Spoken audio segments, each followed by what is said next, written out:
Good morning all of you. उम्मीद है आप स्वस्थ होंगे, मस्त होंगे और आपकी तैयारी बहुत बेहतर चल रही होगी।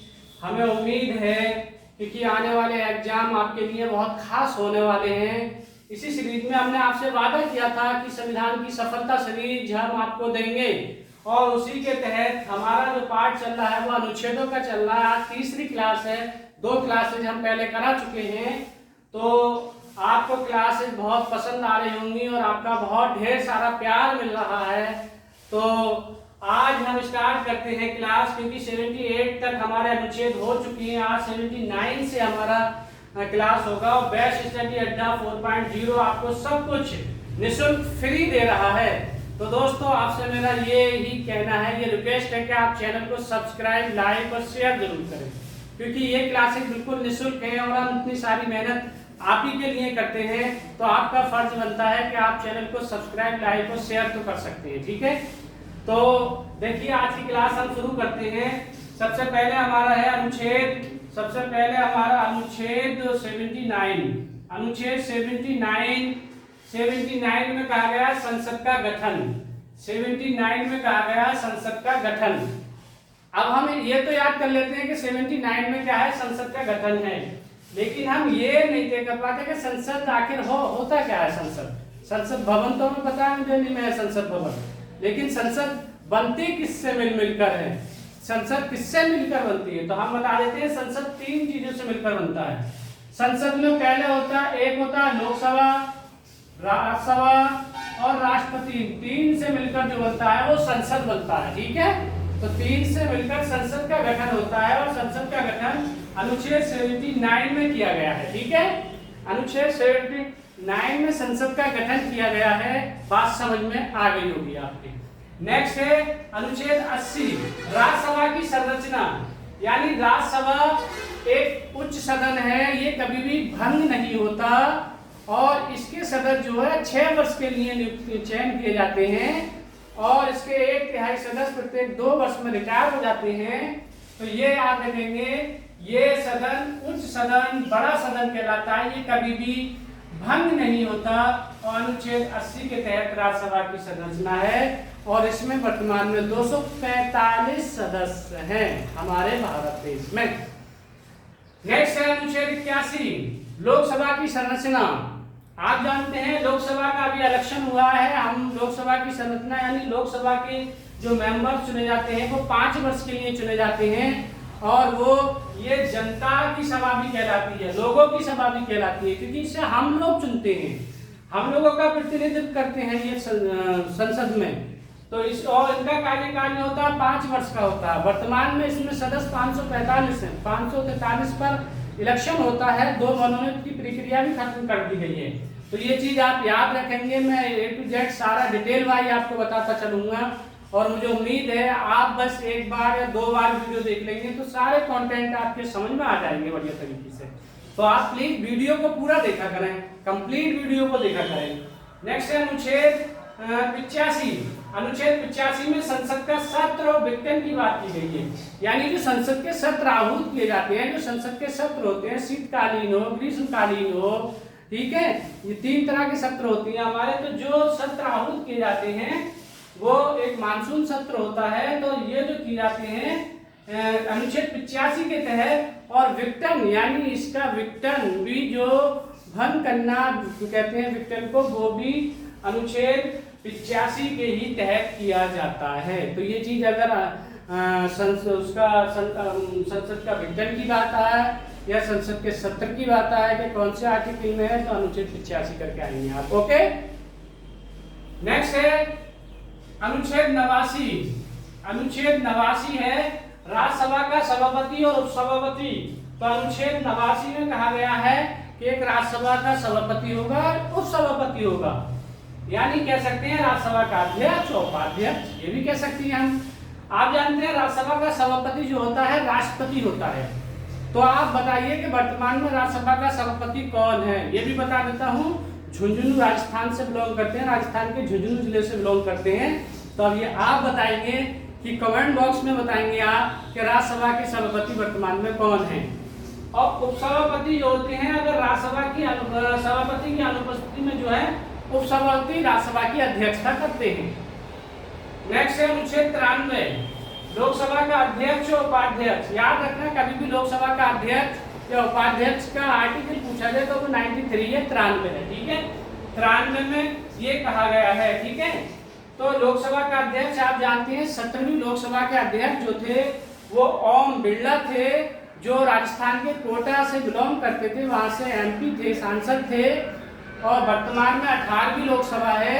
18वीं लोकसभा के अध्यक्ष यानी लोकसभा अध्यक्ष अभी डिसाइड नहीं हुआ है कौन होगा। इसमें ट्विस्ट चल रहा है, खींचतान टीडीपी के लिए मेरा होगा, बीजेपी के लिए मेरा होगा। अब देखते हैं किसका नाम हमारे सामने फाइनल निकल कर आता है, ठीक है। और उपाध्यक्ष इसलिए होता है कि बाई चांस अध्यक्ष अनुपस्थित है तो उसकी अध्यक्षता उपाध्यक्ष करता है, उपाध्यक्ष भी अनुपस्थित होता है तो उसकी अध्यक्षता लोकसभा का कोई वरिष्ठतम सांसद करता है, ठीक है। नेक्स्ट है अनुच्छेद 108, कुछ दशाओं में दोनों सदनों की संयुक्त बैठक, यानी कुछ दशाओं में दोनों सदनों की संयुक्त बैठक। अब ये संयुक्त बैठक आहूत कौन करता है, यानी कोई साधारण विपक्ष सहमति लोकसभा राज्यसभा में नहीं बनती है तो क्या करता है, राष्ट्रपति एक ही जगह यानी संयुक्त बैठक बुलाता है, आहूत करता है लोकसभा राज्यसभा की, जिसकी अध्यक्षता करता है लोकसभा अध्यक्ष। ओके, क्लियर हो गया होगा। तो आपसे संयुक्त बैठक के बारे में पूछा जाए तो 108 के तहत है। अनुच्छेद 110, धन विधेयक की परिभाषा। 110 में क्या दी गई है, धन विधेयक की परिभाषा दी गई है। नेक्स्ट है हमारा अनुच्छेद 112। 112 में वार्षिक वित्तीय विवरण दिया गया है। तो यानी एक वर्ष का लेखा जोखा जो हमारे देश का होता है, लोकसभा में जो बिल पेश किया जाता है वो वार्षिक वित्तीय विवरण कहलाता है। और उसे पेश जो करते हैं वित्त मंत्री करते हैं, ठीक है, वित्त मंत्री करते हैं। आप याद रखेंगे, उससे ये भी आपको याद हो जाएगा, वित्त मंत्री 17वीं लोकसभा में भी निर्मला सीतारमण थी और 18वीं लोकसभा में भी उन्हीं को रिपीट किया गया है। वही हमारे देश की वित्त मंत्री फाइनेंस मिनिस्टर होंगी, यानी हो गई, ठीक है। तो उम्मीद है आपको वीडियो बहुत अच्छे से समझ में आ रही होगी, सारे कंटेंट समझ में आ रहे होंगे, मुझे उम्मीद है। नेक्स्ट है अनुच्छेद 123, राष्ट्रपति की अध्यादेश जारी करने की शक्ति। अनुच्छेद 123 में कहा गया राष्ट्रपति की अध्यादेश जारी करने की शक्ति, यानी अगर किसी आपात स्थिति में लोकसभा या राज्यसभा की बैठक नहीं होती है तो राष्ट्रपति को अनुच्छेद 123 के तहत ये पावर दी गई है कि वो कोई भी अध्यादेश जारी कर सकता है। ये अनुच्छेद 123 में कहा गया है, ठीक है। तो आपकी बात समझ में आ गई होगी, यानी लोकसभा राज्यसभा की कोई बैठक नहीं होती है और अर्जेंट में कोई भी आदेश लाना पड़ता है तो राष्ट्रपति उस अध्यादेश को जारी कर सकता है। नेक्स्ट है अनुच्छेद 124, उच्चतम न्यायालय की स्थापना और गठन। तो उच्चतम न्यायालय की स्थापना और गठन जो है अनुच्छेद 124 के तहत दिया गया है। हमारा सुप्रीम कोर्ट जो है वो दिल्ली में है वर्तमान में, और इसे लिया कहाँ से गया, ये इसका प्रावधान अमेरिका के संविधान से लिया गया था, ठीक है।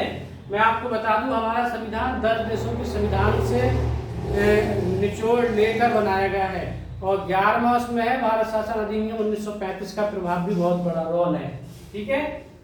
तो इसमें वर्तमान में 34 न्यायाधीश हैं, जिसमें 33 अन्य और एक मुख्य न्यायाधीश। एक मुख्य न्यायाधीश डीवाई चंद्रचूड़ हैं, बहुत ही स्ट्रॉन्ग और बहुत ही बेहतर न्यायाधीश माने जाते हैं अब तक के कार्यकाल तक, और वो 50वें मुख्य न्यायाधीश है, ये चीज भी याद रखेंगे। नेक्स्ट है अनुच्छेद 137, निर्णय या आदेशों पर उच्चतम न्यायालय का पुनर्विचार, यानी जो भी आदेश, जो भी सुप्रीम कोर्ट ने आदेश पारित किया होगा उसमें उसे लगता है कि हमसे कोई त्रुटि किसी तरीके की हुई है तो वो उस पर पुनर्विचार कर सकता है, उसमें संशोधन कर सकता है। ये 137 के तहत सुप्रीम कोर्ट को शक्तियां दी गई हैं, ठीक है। तो उम्मीद है आपको क्लास बहुत अच्छे से समझ में आ रही होगी और आप 1-2 बार वीडियो देख लेंगे सारे अनुच्छेदों की तो आपको सारे अनुच्छेद क्लियर हो जाएंगे, कोई डाउट नहीं रहेगा और एग्जाम में A to Z मिलेंगे आपको। नेक्स्ट है अनुच्छेद 143, उच्चतम न्यायालय से परामर्श करने की राष्ट्रपति की शक्ति। अनुच्छेद 143 में क्या, उच्चतम न्यायालय से परामर्श करने की राष्ट्रपति की शक्ति। तो यानी अनुच्छेद 143 के तहत राष्ट्रपति समय समय पर उच्चतम न्यायालय से परामर्श लेगा। ये जो हमारे संविधान में 143 के तहत कहा गया है तो दोस्तों आने वाले एग्जाम आपके बहुत इंपॉर्टेंट है और बहुत मेहनत और लगन से दिन रात एक करना है। और मुझे उम्मीद है कि आप हमारे बेस्ट स्टडी अड्डा 4.0 को ऐसे ही प्यार और दुलार देते रहेंगे। जल्द ही आपके सामने मैथ और रीजनिंग और हिंदी की क्लासें भी हम लेकर आ रहे हैं, जिसमें मैथ और रीजनिंग रोहित सर पढ़ाएंगे। रोहित सर MSc B.Ed हैं, और जिसमें हमारे हिंदी और कुछ जीके का पॉइंट यानी सामान्य जीके हमारे राजेश सर पढ़ाएंगे, वो MA B.Ed हैं। तो आपको सारी क्लासें हमारे चैनल पर मिलने वाली हैं, और बाकी पॉलिटी और इकोनॉमी और हिस्ट्री क्लासेस में और करंट अफेयर मैं कवर करूंगा। तो आप प्लीज चैनल पे बने रहें, और आपसे एक रिक्वेस्ट है कि ये बिल्कुल निःशुल्क क्लासेज हैं, तो आप चैनल को सब्सक्राइब, लाइक और कमेंट जरूर करें, शेयर जरूर करें, सब्सक्राइब जरूर करें। प्लीज आपसे ये रिक्वेस्ट है, आपका कुछ नहीं जाता, हमारा मनोबल बढ़ता है अगर आप सब्सक्राइब करते हैं, लाइक करते हैं, कमेंट करते हैं। थैंक यू, धन्यवाद, बाय।